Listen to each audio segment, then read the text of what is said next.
A lot of this isn't going to make sense to you, and I'm sorry about that. I'm just going to start at the beginning, with the house.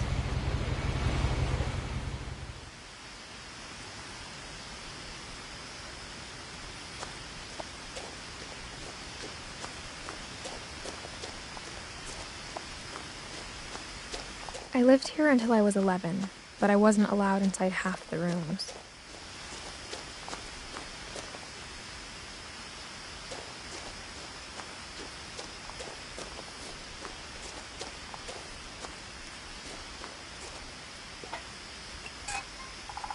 Inside the mailbox were bills from 7 years ago, marked urgent, open immediately.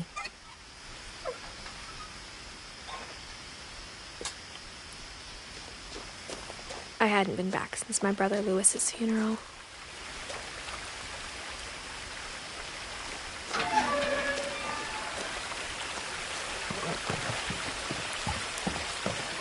In her will, my mother left me a key, but didn't tell me what it unlocked.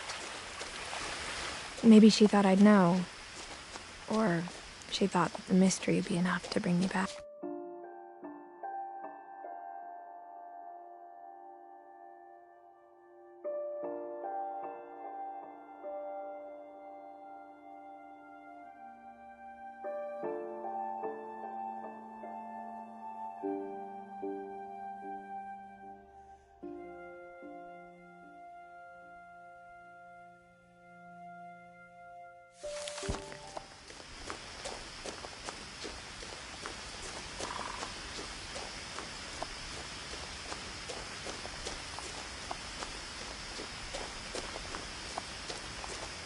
No one had driven this way in a long time, but I saw a few hoof prints.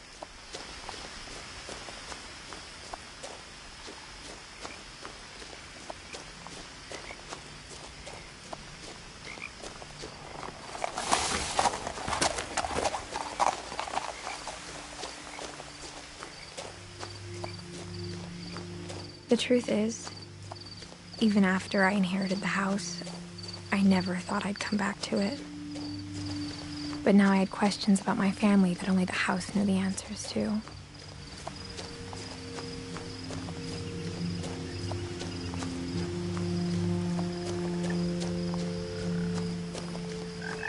The house was exactly like I remembered it, the way I'd been dreaming about it.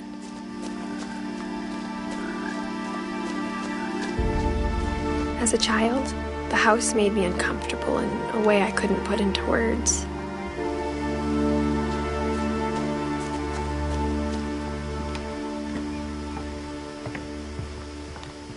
Now, as a 17-year-old, I knew exactly what those words were.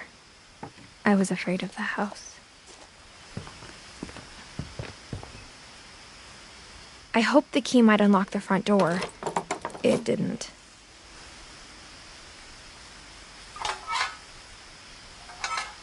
Looking in, I felt like the house itself had been waiting for me.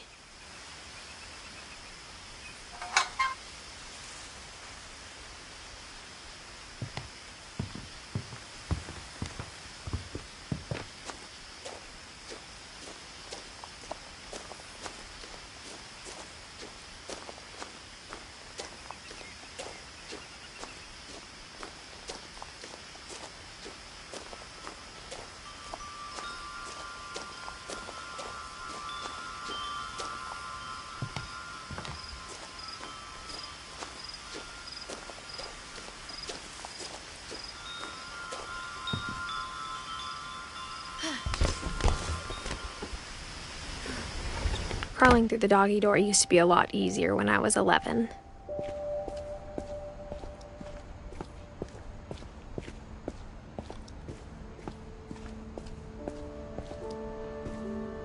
The power had been turned off the night we left.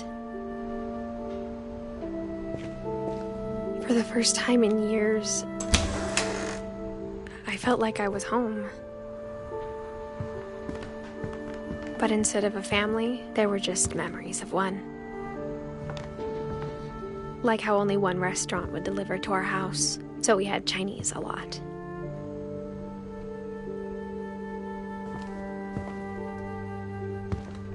Or how after Louis started working at the cannery, we all got sick of eating salmon. Except our cat, Molly.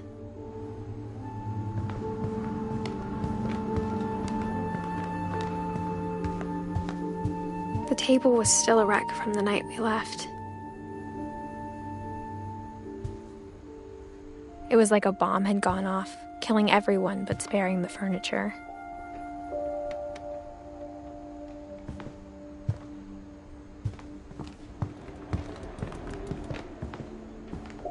My mom was the only one of us who could imagine Great-Grandma Edie living in a nursing home.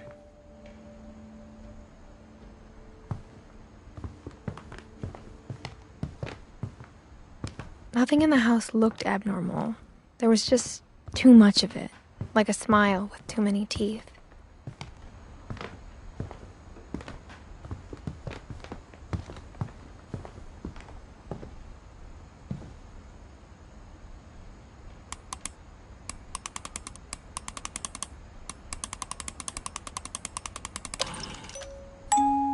Great-Grandpa Sven built a music box for Barbara, along with the rest of the house.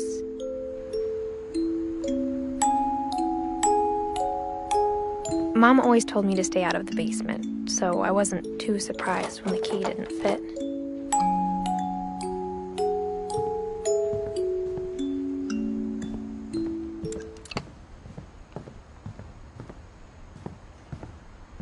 My mom wasn't much of an optimist, but she never stopped believing that my brother Milton was alive.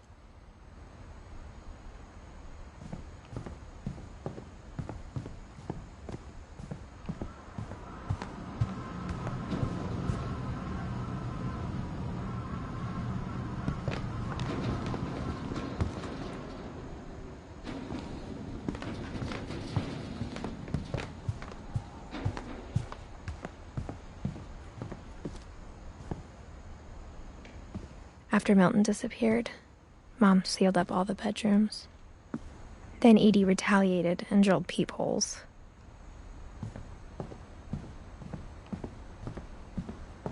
Whenever people ask me about my family, the first thing they always want to know about is Barbara.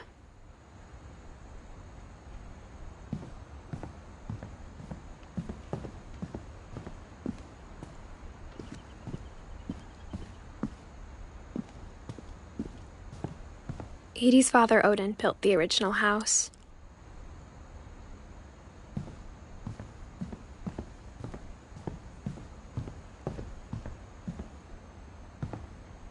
I spent a lot of time playing in Great Uncle Walter's room. I think my mom sometimes regretted not sealing it up. Louis told me there were secret passages, but I never believed him.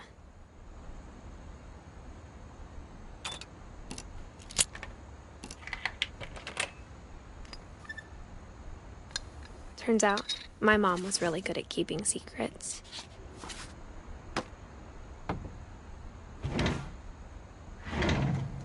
Now it was time to find out what my mom had been afraid of.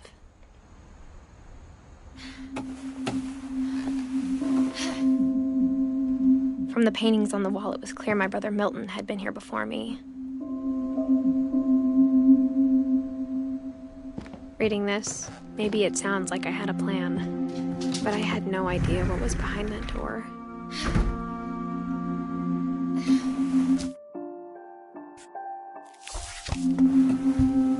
Just like I had no idea where all this was gonna lead.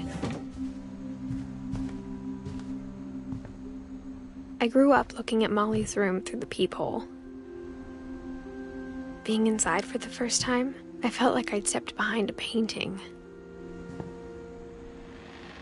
Molly's gerbil had a tiny bedroom with its own even tinier gerbil cage.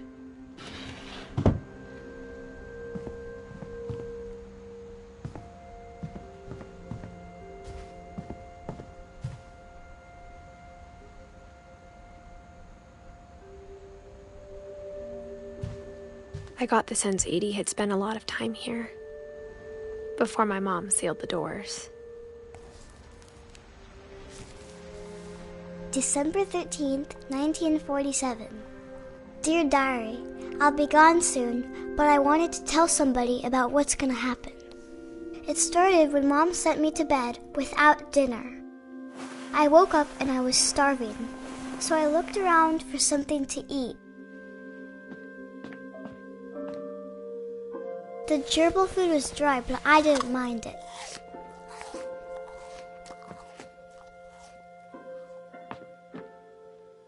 My Halloween candy was all gone.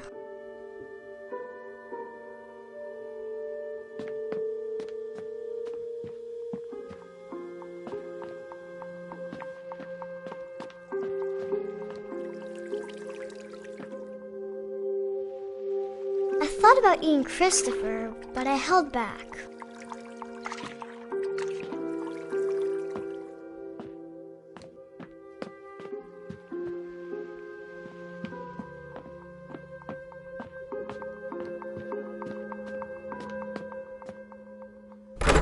Mom, can I come out now? Sweetheart, it's late. Go to sleep.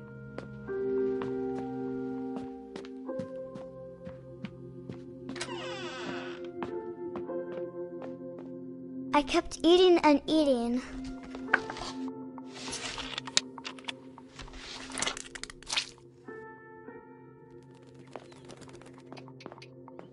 I ate a lot of things that night.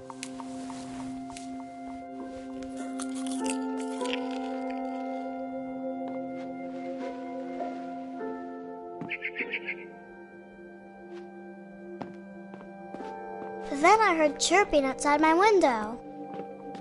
It was a barn swallow going back to her nest. I reached out for her.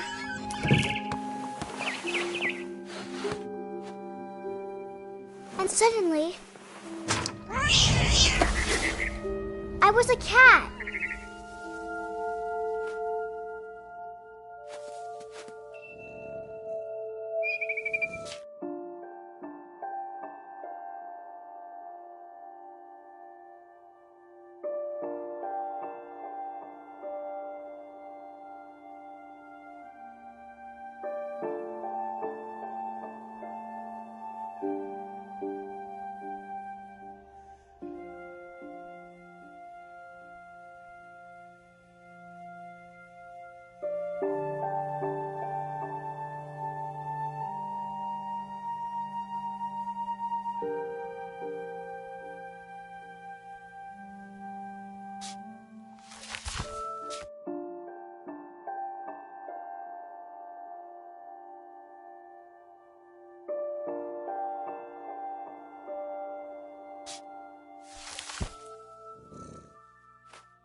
I tried to be quiet, but the bird was really scared.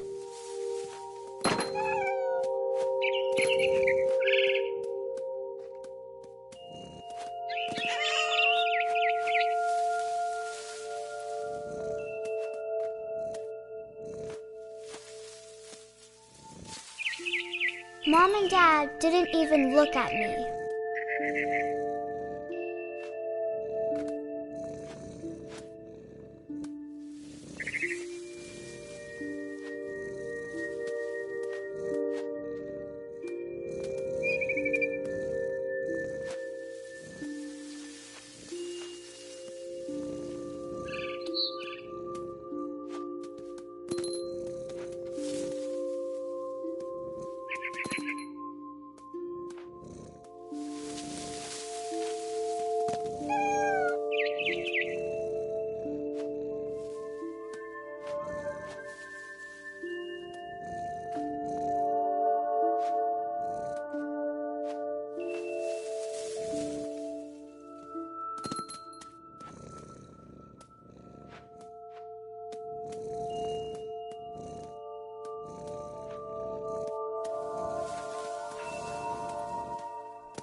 I jumped and I almost got her.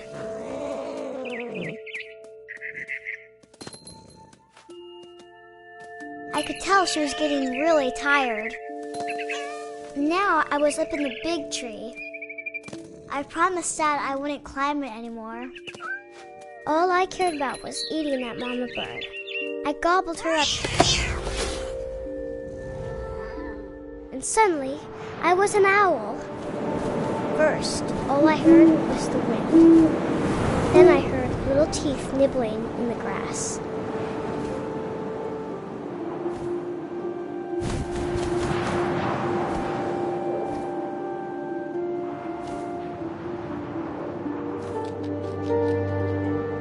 Rabbits.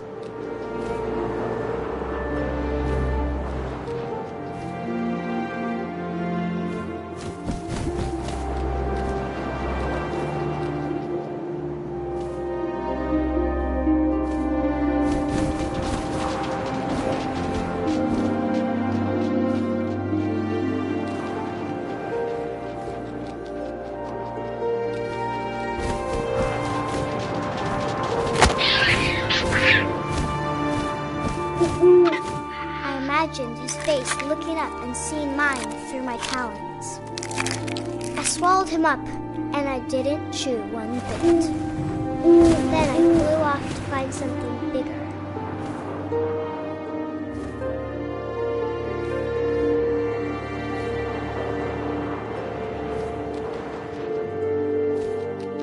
A mama rabbit.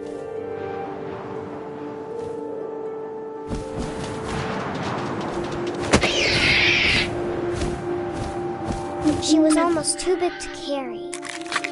I started choking, but I couldn't stop eating. And suddenly, I was a shark.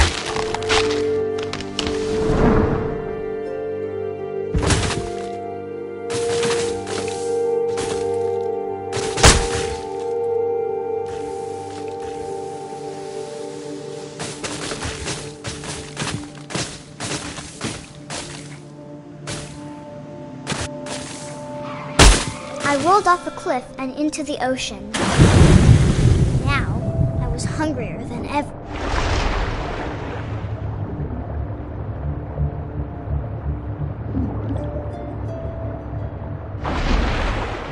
I wanted fat, juicy seals.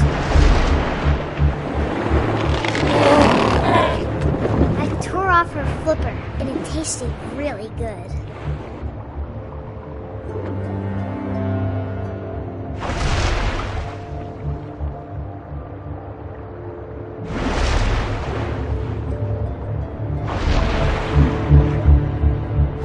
Grabbed on tight, but I was so hungry, I jumped out of the water. When I opened my eyes, everything had changed.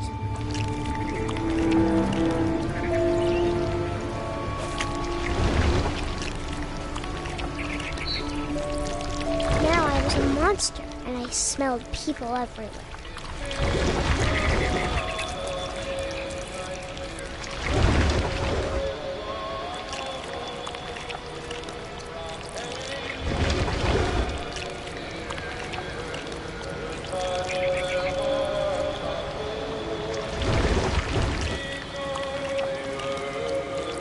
I was big, but I moved real quiet.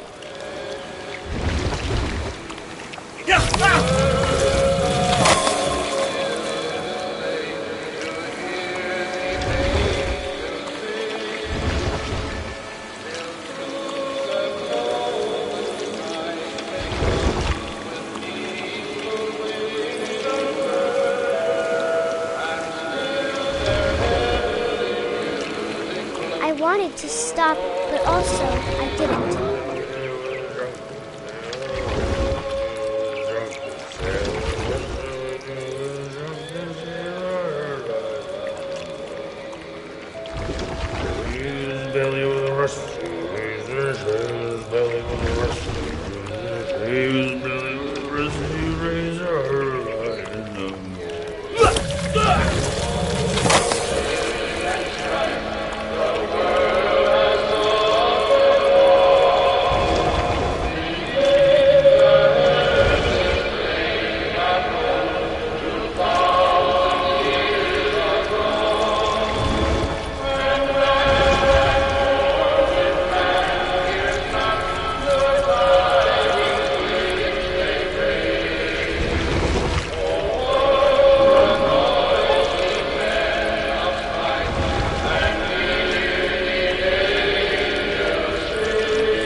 And to cross the water, I smelt into new, something I had to have, so I swam towards it.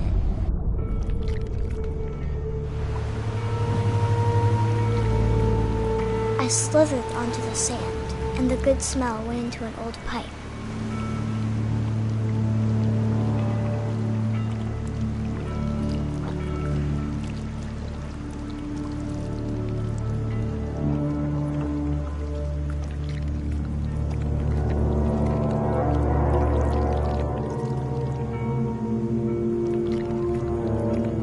I got closer and closer.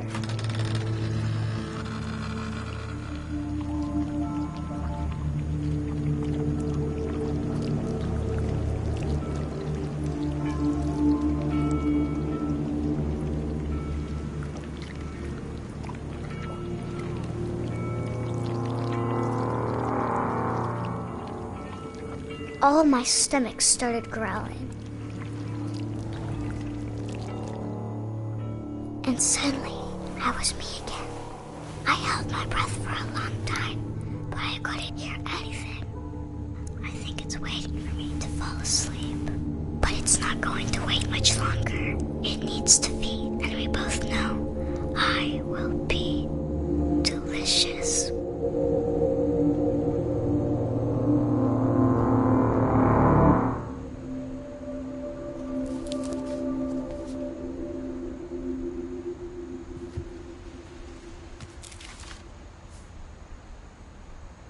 I'm not sure if I believed all of that, but I'm sure Edie would have.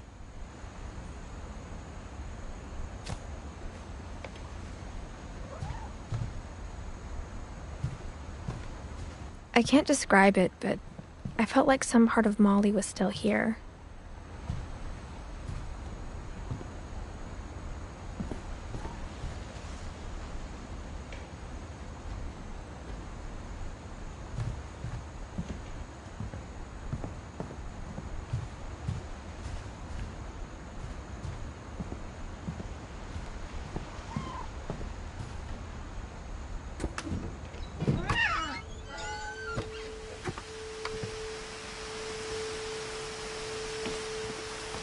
This will be obvious later, but my mom never told me any of these stories. Edie would have, but Mom didn't like bringing up the past.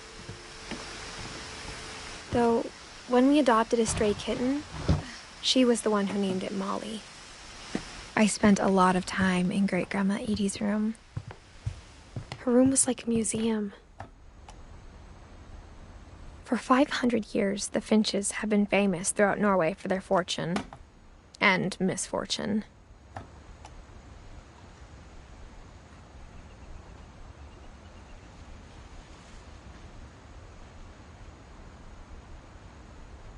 Odin Finch buries the latest victims of the family curse, his wife Ingeborg and their newborn son, Johan.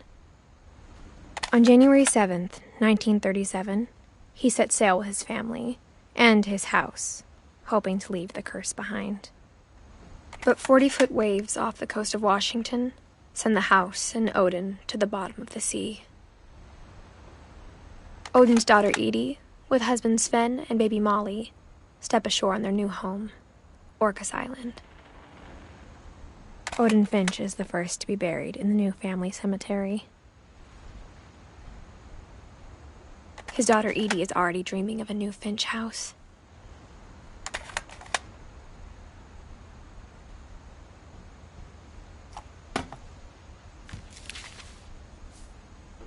Whatever's wrong with this family, it goes back a long ways.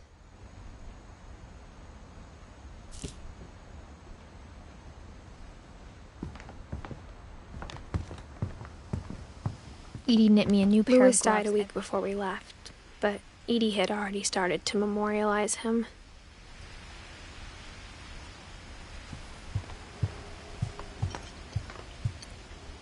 When Edie told people Sven was killed by a dragon, she could also have said he was building a dragon-shaped slide that collapsed. She could have, but she didn't. Even in her 90s, sometimes Edie seemed a lot younger than my mother. The only trace Grandpa Sam's first wife, Kay, left on the house was the pink bathroom. It was a pretty big trace.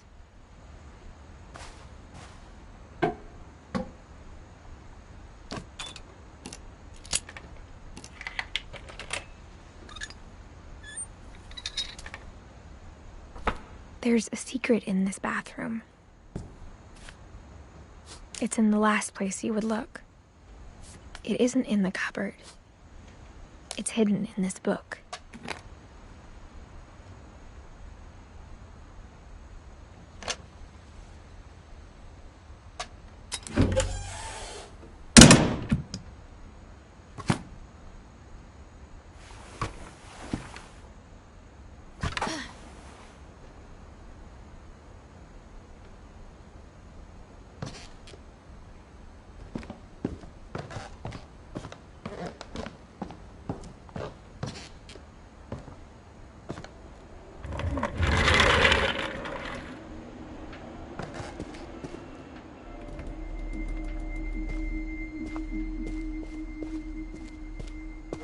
I knew Grandpa Sam had a twin.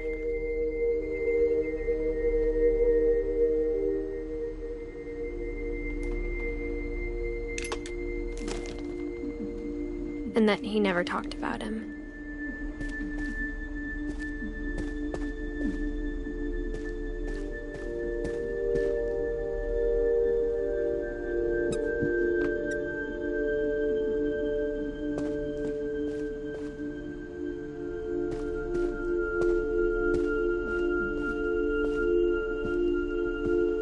I guess my grandpa didn't like history any more than my mom did.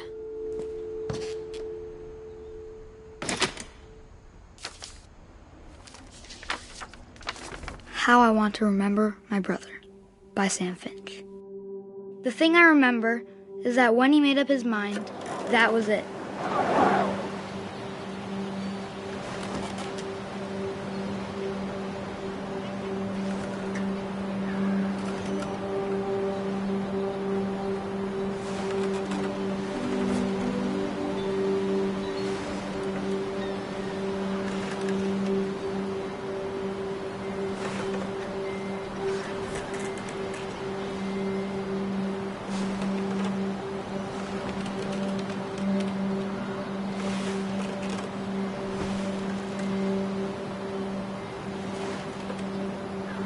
My brother said he'd die before he ate another mushroom, and he did.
At Barbara's funeral, we swore we'd never be afraid again. And he wasn't. I think Calvin always wanted to fly.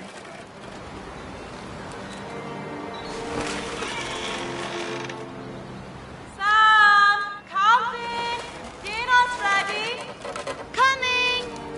But that day, he finally made up his mind to do it. I told him going around was impossible. Maybe if I hadn't said that,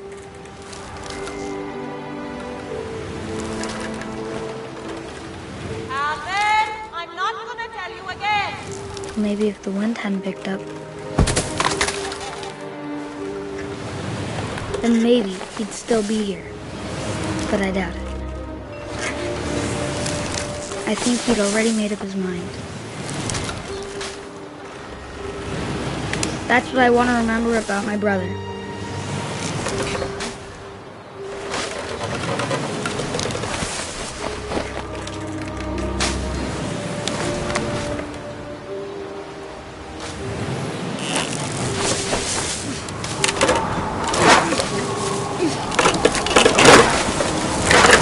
The day he made up his mind to fly. And he did.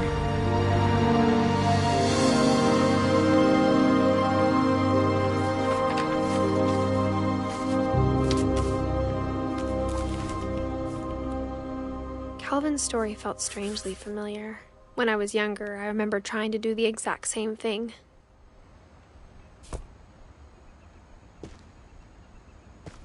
After the funeral, Edie roped off Calvin's half of the room.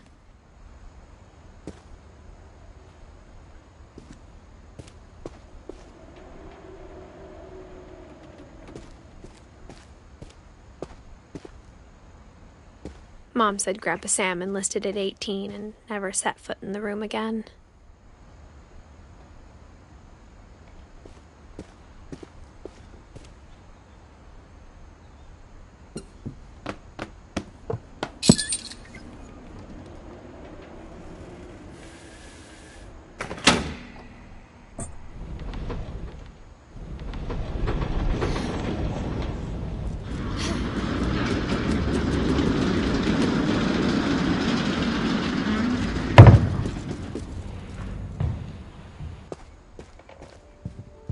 The passages were a pretty tight fit.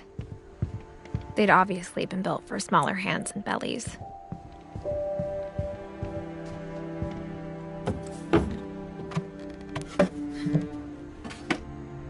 Growing up, I always thought of Barbara as a child star.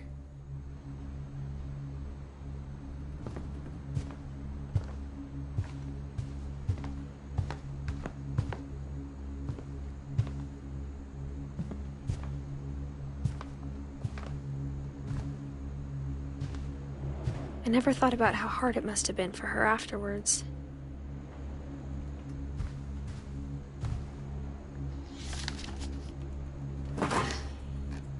Of all the stories people wrote about Barbara's death, I'm surprised Edie saved this one.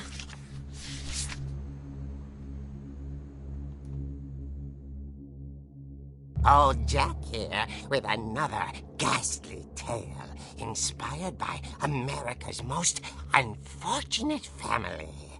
I'm calling it The Surprise Ending of Barbara Finch. As a child star, Barbara was famous for her scream.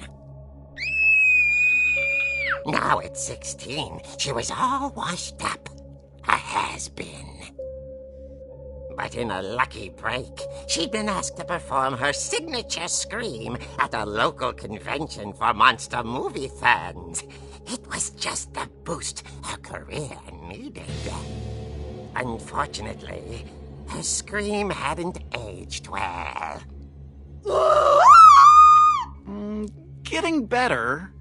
I think you just need the right motivation. Her biggest fan and current boyfriend, Rick, was about to demonstrate when... Now that was a great scream. It was Barbara's father, Sven. He'd slipped into a table saw and had to be rushed to the emergency room. So Barbara got stuck babysitting her youngest brother, Walter. Her convention comeback was cancelled.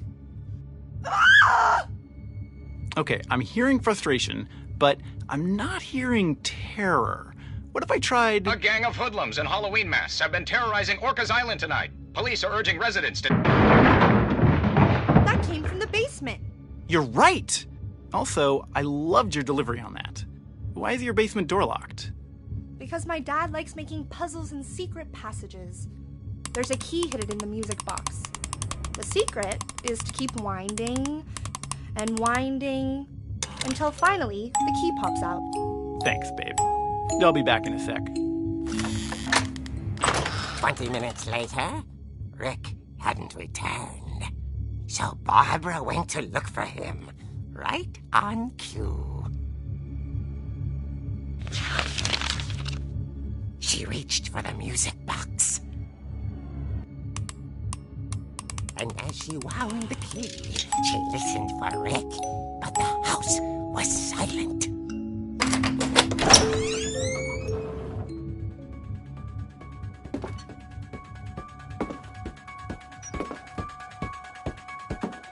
She found Rick's crutch and imagined the worst.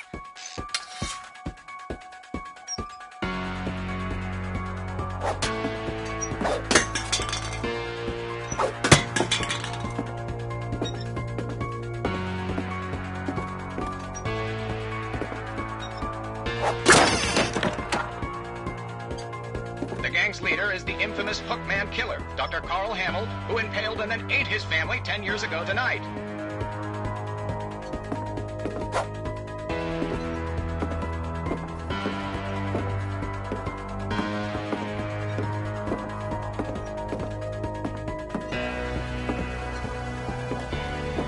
The old fridge rattled and grew still.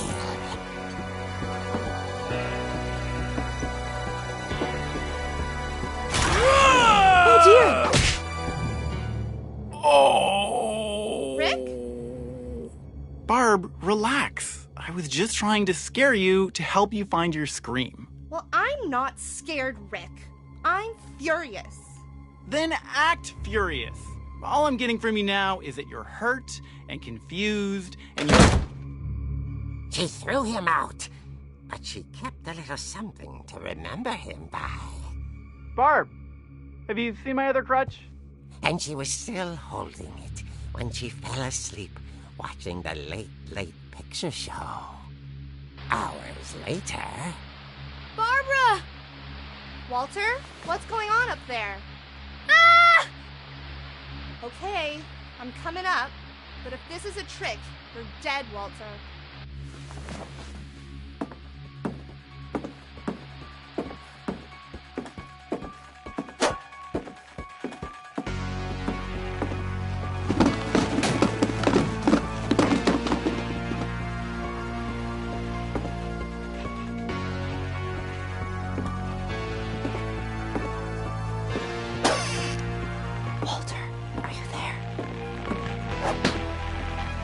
Walter had vanished, but his bedside radio was still on. Orcas Island police describe the man as 6 feet tall, with a steel hook for a hand. Residents are urged to lock all doors and windows and notify the police of any suspicious activity. Barbara turned, saw the hook man, and was speechless. He was quite smashing.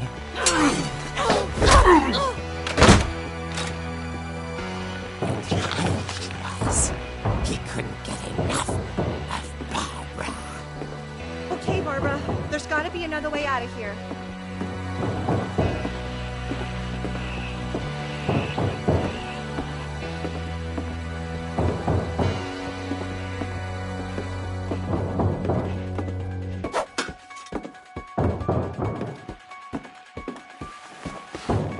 That night, she played her part beautifully.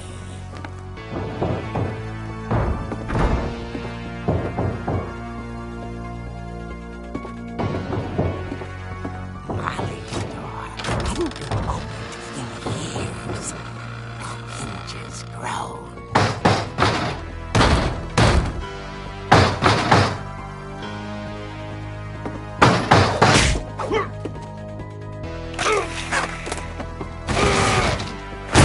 He wasn't moving, but she sensed story might not be over yet.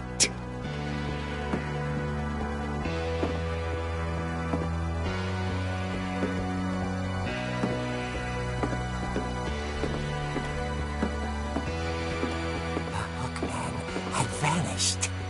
She listened for his breathing, but all she heard was...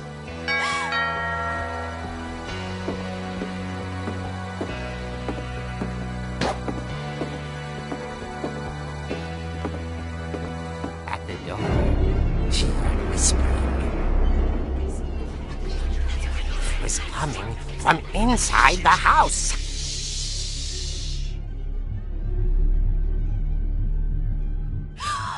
Oh dear.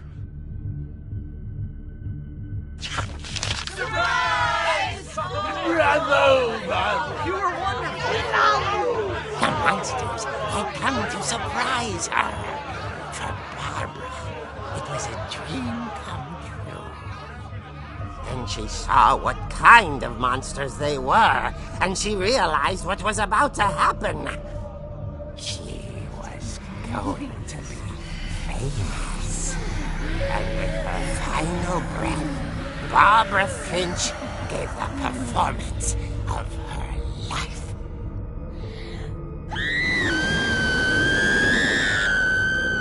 I wasn't there myself, but I hear Barbara was magnificent. Poor girl. She had a taste for stardom. But unfortunately, so did her fans. Of course, the police blamed it all on poor Rick, who disappeared the same night. And little Walter, hiding under his bed the whole time. He took it all pretty hard, but that's another story. As for Barbara, tucked inside the music box is all they ever found of her. Her ear. Now that's what I call a real eerie tale.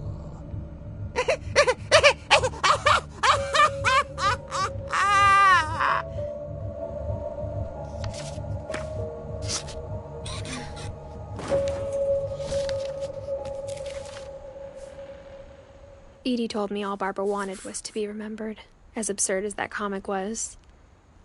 Maybe what Edie saw was a happy ending.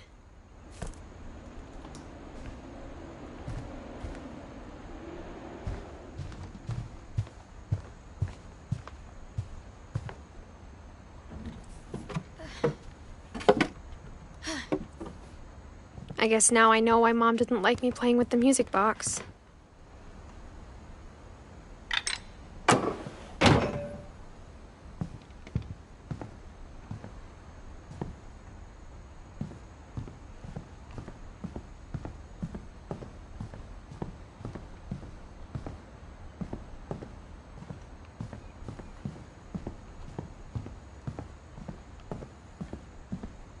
It's funny. All those times I played with the music box and Mom must have never locked found the the third floor basement stairs key. on the night we left.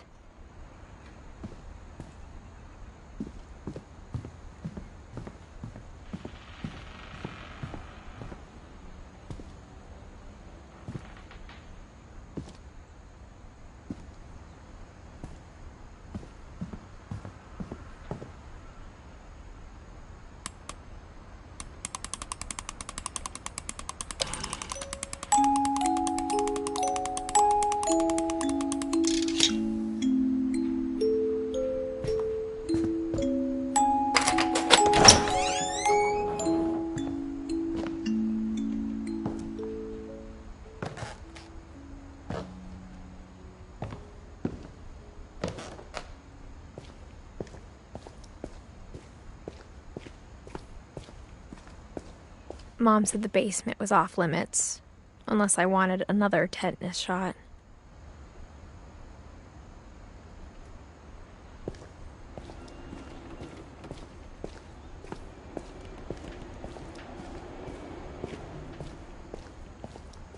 I saw Edie sneak down to the basement once, carrying packages.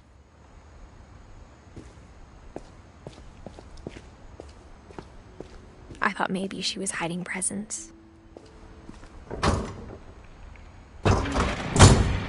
It turned out she was hiding a lot more than that.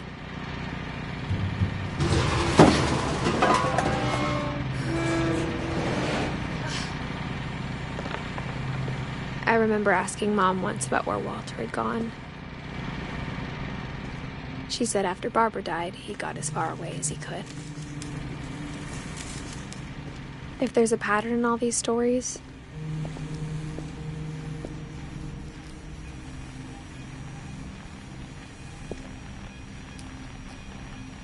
I think it's that none of us has gotten very far.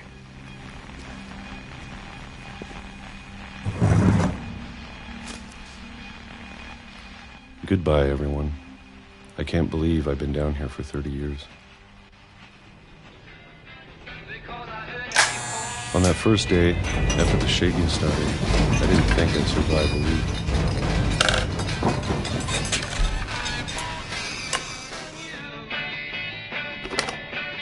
But after a few days, I settled into a routine. That's what kept me sane. Having a schedule, living for today. I always expected to be dead tomorrow. But if you wait long enough, you get used to anything.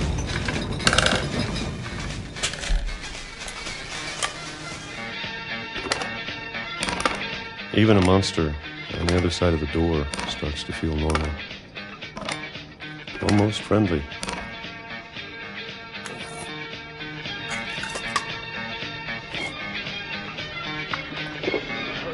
And then one day, everything just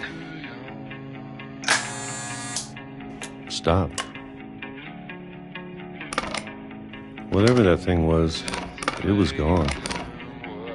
Maybe it got tired of waiting. Or maybe I just got tired of being afraid.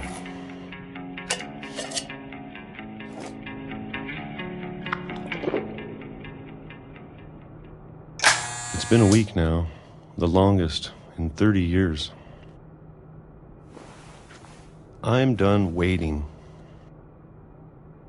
I have to leave while I still can.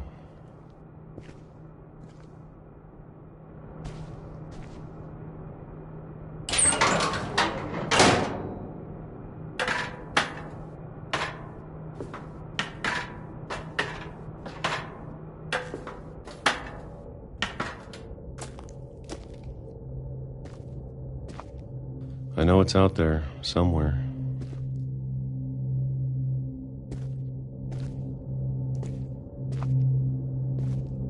Whatever killed Barbara and Molly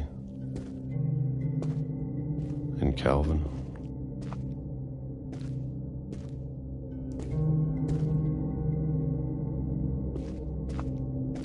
Maybe this is all a mistake. But I need to stop living the same day, even if it kills me.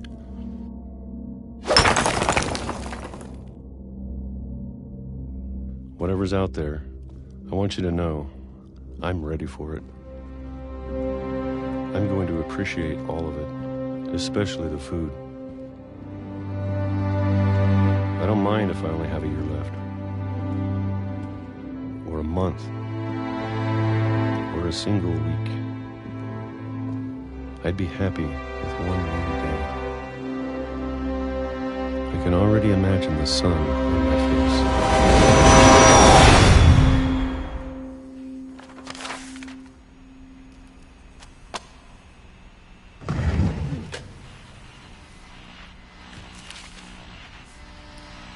Walter died when I was 6. I can't believe my mom never told me he was down here. I'm sure my mom was trying to protect me.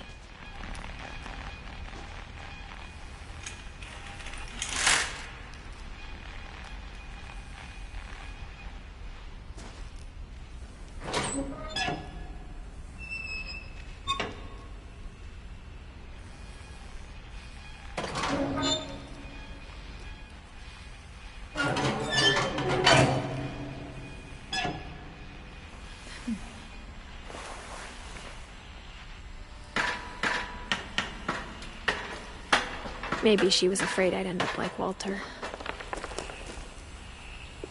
But if she never told me about an uncle under the house, I can only imagine what else she was hiding.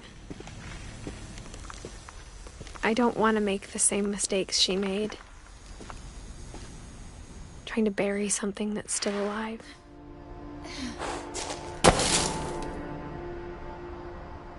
Now that there's only one of us left, or maybe two, I thought it was time I heard the stories for myself and found out what happened to everyone else. But now I'm worried the stories themselves might be the problem. Maybe we believed so much in a family curse, we made it real.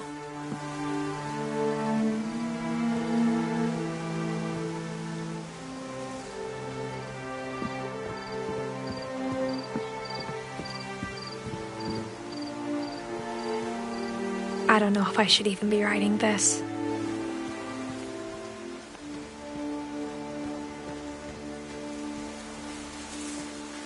Maybe it'd be better if all this just died with me.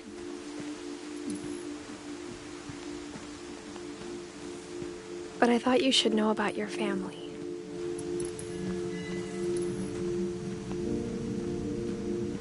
And the history you're a part of.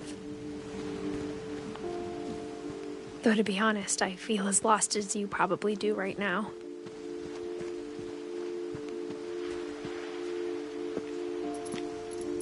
I think the people in these stories believed them, for what that's worth.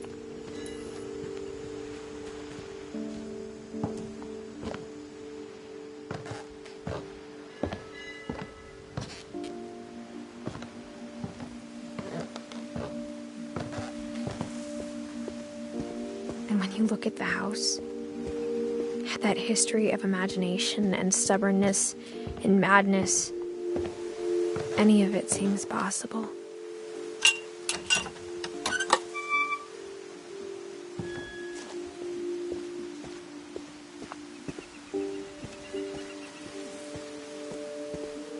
I think we've been surrounded by death for so long, we've just gotten used to it. What kind of family finishes building a cemetery before starting the house?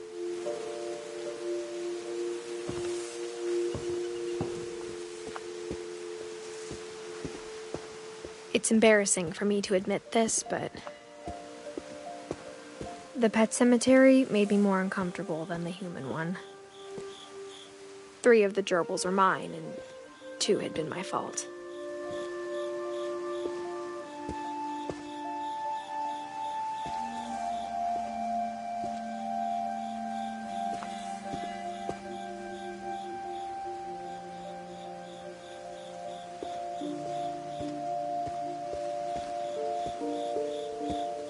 Sven built the house, but it was Edie who designed the cemetery.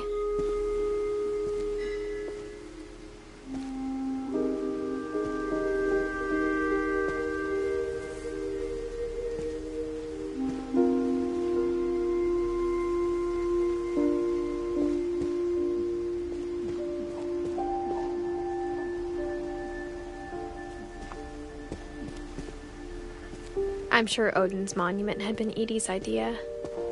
My mom was always trying to move on, but for Edie, the past never went away.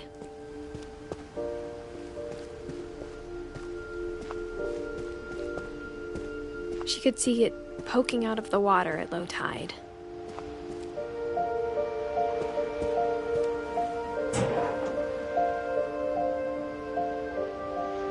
Edie said she dreamed about the old house every night.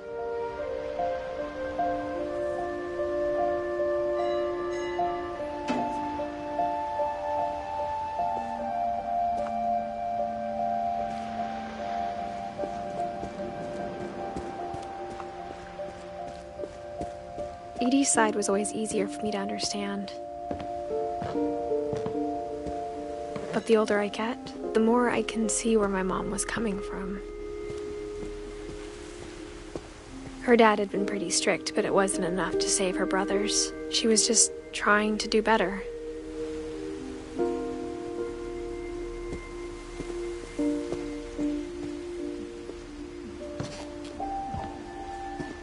She lost 2 of her brothers, just like I did. I get why she tried so hard to protect us. We never found Milton's body, so my mom insisted we were putting up a monument, not a tombstone.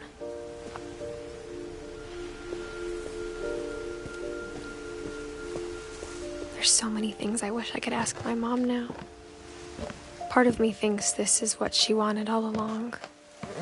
For me to come back someday and find everything out for myself.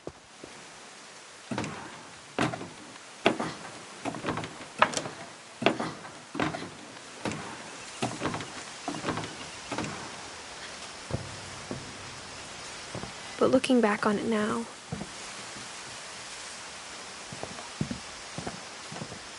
if she told me there was going to be so much climbing, I never would have come when I was 22 weeks pregnant.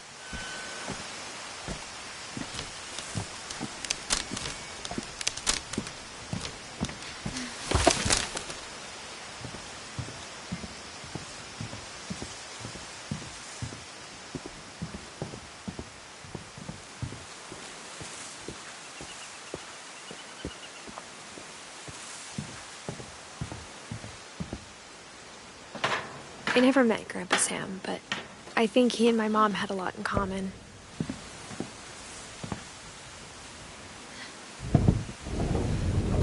They were both pretty intense.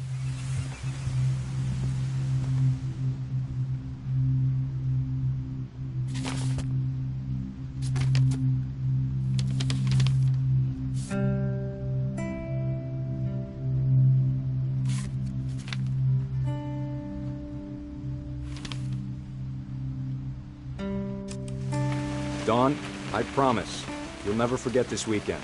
Yes, sir. These memories are gonna last a lifetime. Am I gonna have to shoot anything? It's a hunting trip, Dawn. Shooting is strongly encouraged. What? Perfect. It's gonna rain the whole weekend, isn't it?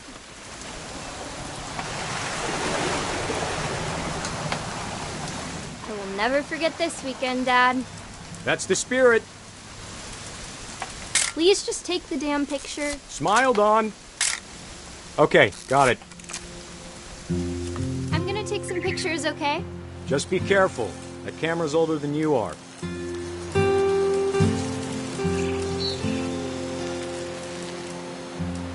Definitely should not have drunk all that coffee. You're right, Dad, it's starting. Hey! That's a keeper.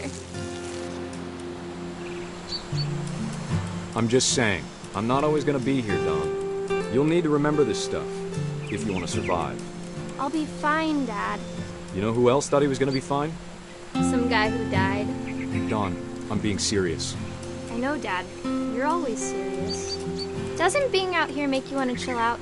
Well, to tell you the truth, I haven't been out here in 20 years. Dawn, don't you think you could find something more interesting to photograph?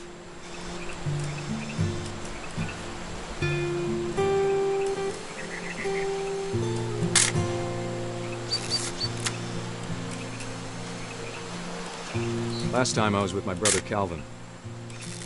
Man, that was a great trip. You don't need to waste any more film on me, kiddo.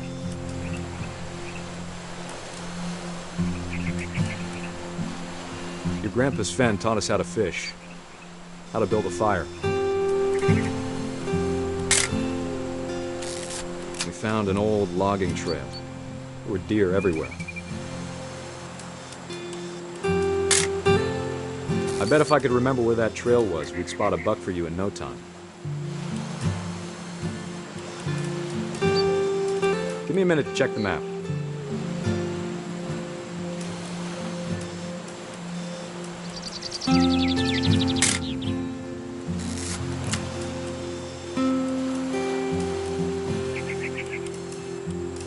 Dad! Good eyes, Dawn.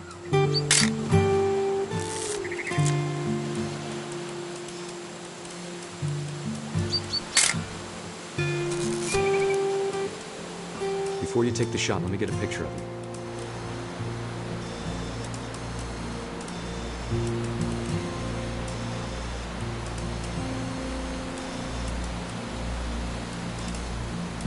Dad, I... Just breathe. Turn off your imagination. Focus on your target. Let me get behind you. Do I have to do this? Dawn, you don't have to do anything. But if you want to survive, you need to be strong. Great shot, Dawn!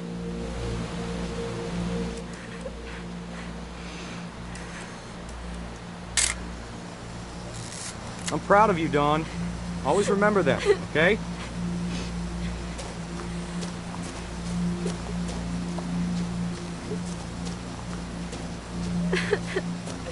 Dad, it's twitching. I think That's it's totally normal, Dawn. Just focus on the camera. Try not to think about... Dad!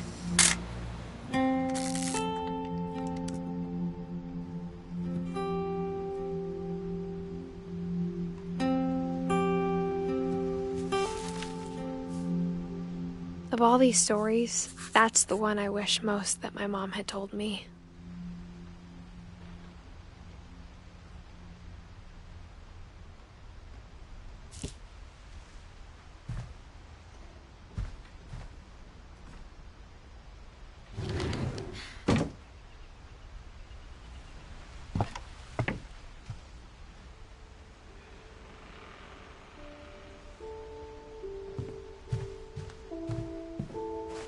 Instead of hiding from death, Sam seemed to go out of his way to meet it.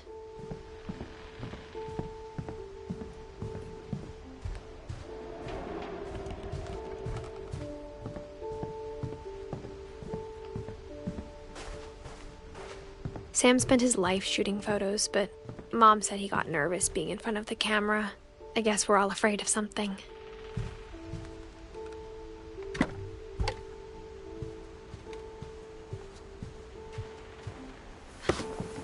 After Sam died, my mom and Edie got really close.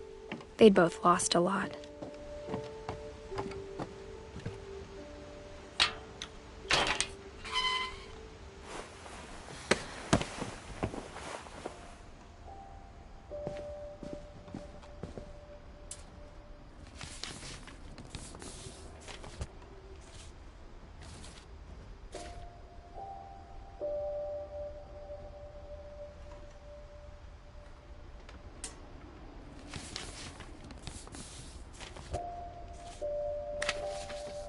Dear Kay,